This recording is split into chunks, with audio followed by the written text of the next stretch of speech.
ओम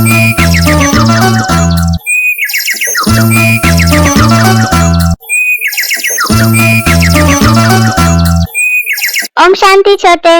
ओम शांति भैया। छोटे, क्या तुम्हें याद है आज कौन सा विशेष दिन है? भैया, आज तो मम्मा की दिन है। हाँ छोटे, एकदम सही। तो आज हमारी प्यारी जगदम्बा सरस्वती माँ का दिन है। हम बच्चों का विशेष दिन है, क्योंकि माँ तो हर बच्चे के लिए विशेष होती है, और वो भी ऐसी माँ जो स्वयं जगदम्बा हो, स्वयं सरस्वती हो, जो स्वयं माँ काली हमारी माँ थी, है और रहेगी। तो आज हम अपनी मातेश्वरी जी का पुण्य स्मृति दिवस मना रहे हैं।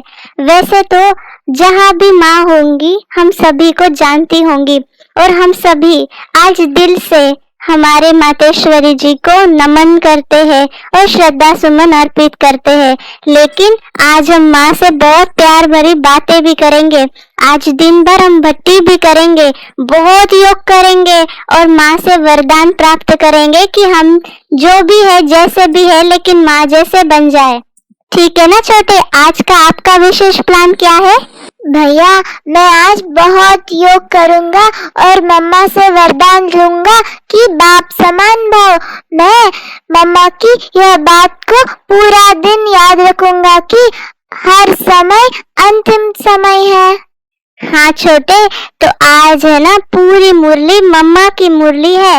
मम्मा की मुरली बहुत विशेष होती थी। बाबा की हर बात को मम्मा बहुत अच्छे से हमें समझाती थी, उदाहरण देके, और हम बच्चों को जैसे समझ आए उस भाषा में प्यार से समझाती थी। इसलिए आज हम मम्मा की मुरली को रिवाइज करेंगे। आज मम्मा ने क्या कहा पता है? आज मम्मा ने बताया कि वैसे तो दुनिया में ऐसे कहते हैं, आज की मुरली का गीत ही था, छोड़ दे जग से नाते। लेकिन मम्मा ने कहा कि अगर नाते छोड़ ही देना था तो फिर जग काहे के लिए है? नाते तोड़ने की बात है तो फिर संबंध बनाया क्यों? मम्मा ने कहा नहीं, संबंध तोड़ना नहीं है, लेकिन अभी संगम युग में भगवान आया है ना, तो इसीलिए वो बताता है कि संबंध तोड़ो नहीं, लेकिन मुझसे संबंध जोड़ लो। इसी तरह सारी मुरली है छोटे। हाँ भैया, देखो मम्मा कैसे बाबा की मुरली पर विचार सागर मंथन कर बाद में हमें मक्खन खिलाती थी। कितनी अच्छी माँ है। हाँ छोटे, एकदम सही। आज बाबा की मुरली से मम्मा ने कहा है कि भगवान ने ये जग रचा है ना, तो जग कहो दुनिया कहो, लेकिन यहाँ किसी को छोड़ना नहीं है। रचना जो रची है उसको निभाना है, लेकिन अभी जो संबंध है वह भगवान ने नहीं रचे हैं, क्योंकि पहले दुनिया में, सतोप्रधान दुनिया में नाते कैसे थे? जहाँ सुख ही सुख था। तो मम्मा ने कहा कि भगवान खुद कहते हैं, मैंने तो तुम्हारे ये दुख के संबंध नहीं बनाए, मैंने जो तुम्हारा संबंध जोड़ा था वह बंधन नहीं था, मैंने तुम्हारा श्रेष्ठ संबंध जोड़ा था, उसी संबंध में तुम सुखी थे, तुम्हारे नाते बहुत स्वच्छ थे। इसलिए याद करते हैं ना कि राम राजा राम प्रजा।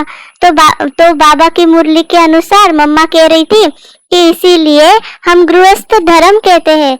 धर्म पति धर्म पत्नी माना धर्म के नाम से कहते हैं, लेकिन अभी प्रैक्टिकली हम तो वैसे करते ही नहीं।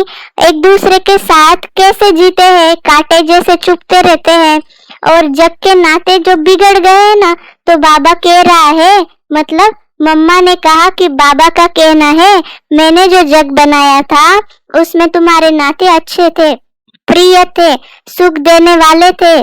तो अभी ऐसा नाता तो बचा ही नहीं है किसी का किसी के साथ। इस जीवन में जो कर्म के बंधन के बिना ऐसा सुख मिले, ऐसा नाता हो जिसे जीवन मुक्त कहते हैं ना, तो जीवन में इस कर्म के बंधन से मुक्त थे, इसलिए सतयुग में जीवन मुक्ति थे। बाबा की बात मम्मा अच्छे से समझा रही है कि क्यों बाबा आया और क्यों हम बच्चों को कह रहा है कि अभी मुझसे सर्व संबंध जोड़ो।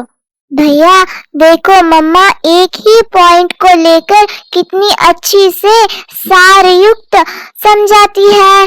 भैया, मम्मा आज कह रही है कि कैसे हमारे संबंध दुखदाई बन गए हैं, पहले सतयुग में हमारे संबंध सुखदायी थे जो बाबा ने हमें दिए थे, परंतु अब देखो कितने बंधन है संबंध में, कितनी दुख है। इसीलिए बाबा कहता है मुझ एक से संबंध जोड़ो, मुझ एक से संबंध जोड़ने से आपके सारे संबंध सुखदायी हो जाएंगे। हाँ छोटे, बहुत अच्छे।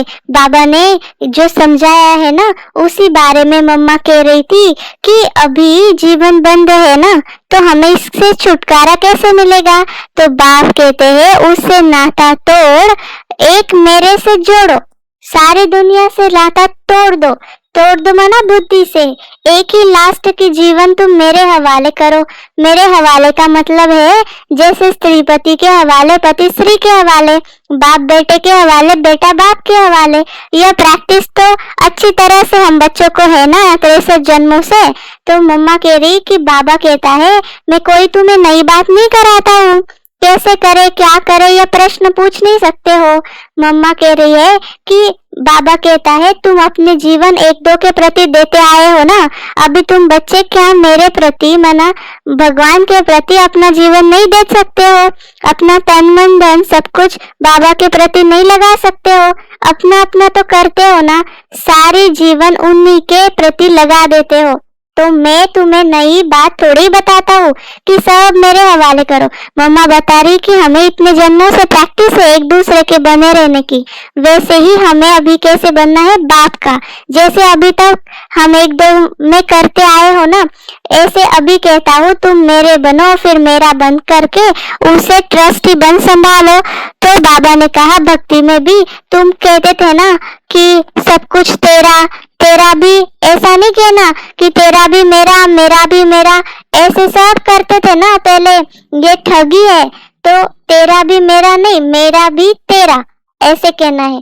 तो मम्मा कह रही है कि अभी मैं तेरा तो सब, उसमें सब कुछ आ जाता है, बस मैं तेरा, बाकी ऐसे थोड़ी कि उनका भी मेरा और अपना भी मेरा, ऐसी ठगी से कोई फायदा नहीं है। तो मम्मा हमें बार बार समझा रही है कि देह सहित सभी संबंधों से बुद्धि योग हटाना और बाप से जोड़ना ये कितना सहज है। भैया मुझे तो मम्मा की ये उदाहरण बहुत अच्छी लगी, जैसे हम जन्मते ही माँ बाप के हो जाते हैं, फिर बढ़ते बढ़ते सारे रिश्तों में आते हम उनके होते हैं, फिर अभी ज्ञान में आने के बाद अपना सब कुछ बाप को दे देना है, माना बाप की बन जाना है। ये तो कितना आसान है। हाँ छोटे, बहुत अच्छी बात है ना, मुझे भी अच्छी लगी वही बात। बाबा के बारे में मम्मा कितनी अच्छी सी सिखा रही है कि बाबा की शिक्षाएं क्या है और कितनी इजी है। देखो मतलब मम्मा की बुद्धि कितनी सुलझी हुई थी, इतनी कॉम्प्लिकेटेड और उलझी हुई नहीं थी। तो मम्मा कह रही है कि अगर इस जन्म में बुद्धि उधर जाती है संबंधों में, तो अगर उसमें हम लटके रहेंगे तो हमारा नतीजा क्या निकलेगा, मोह है ना ये सब। तो मोह हमें क्या कर देगा, दुखी कर देगा। फिर बाप कहते हैं तुम इस जग के नाते तोड़कर अभी मेरे बनो। तो मम्मा ने कहा कि देखो अभी जीवन के बंधन है, उससे निकलकर हमें बाबा का बनना है। फिर मैं कोई तुम्हारे साथ जन्म जन्म थोड़े ही चलता हूँ, ऐसा कहता है ना बाबा, हर जन्म थोड़े ही है, नहीं अभी मेरा तुम्हारे से काम है बस, इसलिए ये एक जन्म बाबा का बन जाओ, ऐसा बाबा कहता है। तो दुख के संबंध सब कट जाएंगे, सुख के संबंध बाबा हम बच्चों को बना कर देता है।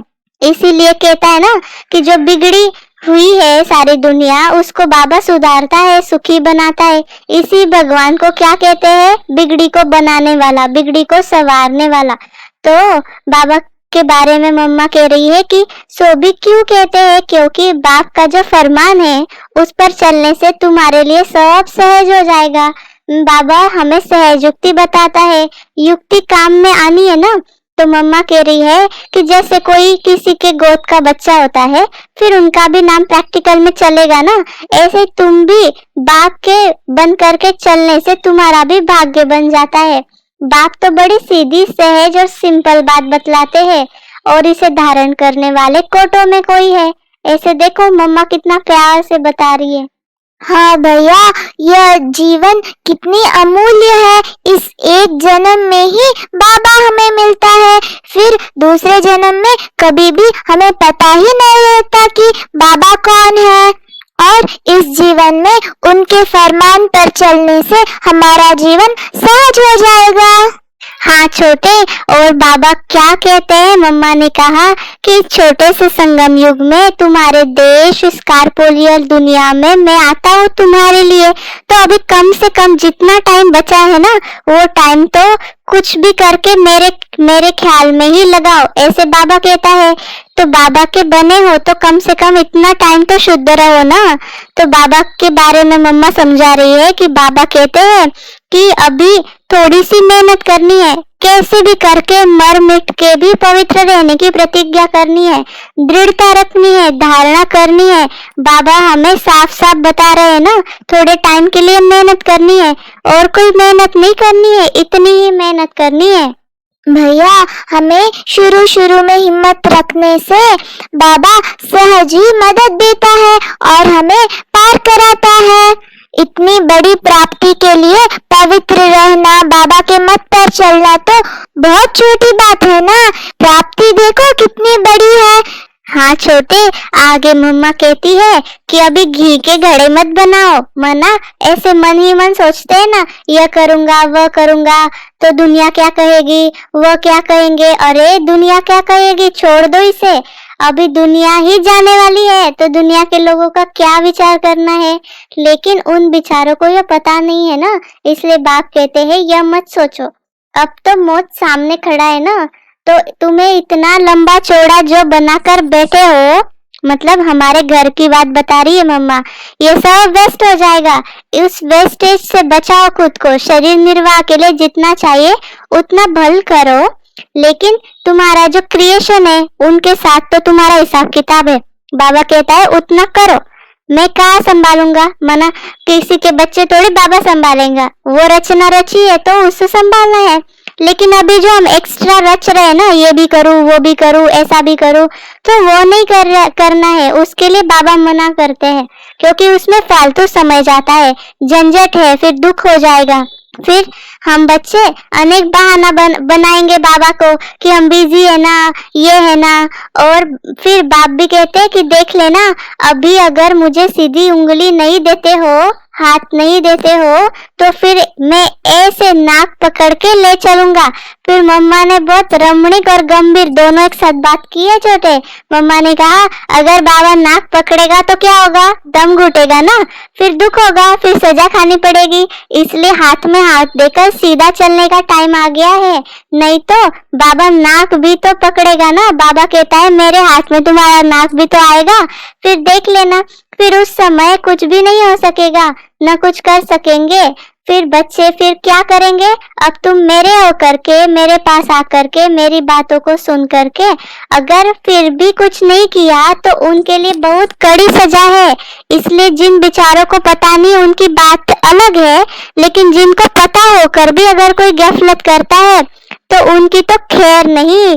ऐसे मम्मा अच्छे से समझा रही है कि फिर बाबा कैसे सजा भी देगा। भैया, पर हमें तो नाक ही नहीं है, फिर बाबा हमारा नाक कैसे पकड़ेगा? ओ शायद चूज पकड़ेगा। नहीं नहीं बाबा, मुझे चूज पकड़ के मत लेके जाना, मेरा हाथ ही पकड़ के लेके जाना। मैं बाबा को अपना सीधा हाथ देता हूँ, थोड़ा भी टेढ़ा मेढ़ा नहीं करूँगा, मैं ही सीधा बन जाता हूँ। भैया, आप भी अपना ध्यान रखना, बाबा को अपने चूज पकड़ने नहीं देना, सीधा हाथ देना। मैं तो बच जाऊंगा सीधा बन के, फिर आप फंस मत जाना, क्योंकि आप हमेशा मुझ पे ही ध्यान रखते हो, इसीलिए खुद की भी कभी ध्यान रखा करो। हाँ छोटे, लेकिन नाक पकड़ना माना, ये स्थूल नाक की बात नहीं चल रही है, बात चल रही है सूक्ष्म शिक्षाओं की, सजाओं की। नाक पकड़ने से दुख होता है ना, वैसे आत्मा को उसकी अपनी गलतियां याद आने से भी दुख होता है, तो अपनी गलती अपना नाक है, समझे छोटे? बात ये है। आगे चलते हैं। आज मम्मा ने और हमें बातें समझाई है। मम्मा ने कहा अभी जो समय चल रहा है इसे पहचानो, आंखें खोलो, बुद्धि खोलो, समय का पूरा फायदा लो, अपनी पूरी तकदीर जगाओ। कहते हैं ना, जैसा संग वैसा रंग होता है। इसलिए जिसमें अभी ये धारणाएं पूरी नहीं होंगी तो माया के संग का रंग लग जाएगा। फिर इसीलिए याद रखना है, hear no evil, see no evil, talk no evil. कहते हैं ना, इविल्स है जो यहाँ भी कईयों को छोड़ते नहीं है, फिर एक दो के संग दोष में आते हैं। तो बचना है संग दोष से। संग दोष बाहर है, यहाँ नहीं। यहाँ भी वो घूमते रहते हैं क्योंकि इनका राज्य है ना। तो मम्मा कह रही है, अच्छी तरह से कवच पहन कर रहो। कवच कौन सा है? कवच होगा तो गोली लगेगी नहीं ना। तो योग का कवच, ज्ञान की तलवार, ऐसे अस्त्र शस्त्र अपने पास अच्छी तरह से संभाल कर रखने हैं। वाह भैया, हमें तो कवच मिलेगा, खड्ग मिलेगा, तलवार मिलेगा, अस्त्र शस्त्र मिलेंगे, कितना अच्छा होगा। मुझे तो एडवेंचरस लाइफ बहुत पसंद है। हाँ, लेकिन ज्ञान का तलवार, योग का कवच, मुझे पता है आप नहीं समझा ना कि भाव समझो करके। मैं तो ऐसे ही बोल रहा था। भैया, थोड़ा रमणीकता भी चाहिए ना, नहीं तो बुद्धि एक्सेप्ट नहीं करेगी। आप तो मेरे बात को सीरियस समझ के उल्टा मुझे ही डांटने लगते हो। मैं आपको हंसाने की कोशिश कर रहा हूँ, आप सभी भी इसे गलत मत समझना। हाँ छोटे, ये तो थी मम्मा की आज की पहली मुरली। दूसरी मुरली का भी छोटा सा पैराग्राफ था। तो मम्मा ने उसमें कहा कि अगर हमारे जीवन को आगे बढ़ाना है, जीवन को चढ़ती कला में ले जाना है, तो अपनी जीवन की सारी जिम्मेदारी उनके मना बाबा के हाथ में देकर समर्पण कर दो, अर्पण कर दो। तो हमें अतीन्द्रिय सुख मिलेगा, नशा रहेगा। और हम बच्चे हैं ना प्रैक्टिकल में, तो बाबा तो हमारी जन्म पत्री को जानता ही है, और इसलिए बाबा का डायरेक्शन लेके उसी के बात पर हमेशा आगे बढ़ना है। अगर ऊंच नहीं चढ़े तो समझना है कि अपने दिल में व धारणा में कोई कालापन है। समझा छोटे? अच्छा, ओम शांति। ऐसे मम्मा ने कह के दूसरी मुरली खत्म की। लेकिन आज के वरदान के बारे में भी मम्मा ने कुछ कहा है, लेकिन वरदान और स्लोगन मैं तो आपसे सुनूंगा। हाँ भैया, मुझे अच्छी तरह से याद है आज का वरदान और स्लोगन। मुझे पता था आप मुझसे ही पूछेंगे। तो बाबा ने आज वरदान दिया, अपने श्रेष्ठ स्वरूप व श्रेष्ठ नशे में स्थित रह अलौकिकता का अनुभव कराने वाले अंतर्मुखी भव। और बाबा ने स्लोगन में कहा कि रावण की जायदाद साथ में रख ली तो दिल में दिलाराम ठहर नहीं सकता। अच्छा, आप सभी को इस छोटे बड़े की कॉन्वर्सेशन अच्छी लगी हो तो लाइक, सब्सक्राइब और शेयर करना मत भूलिएगा। ओम शांति।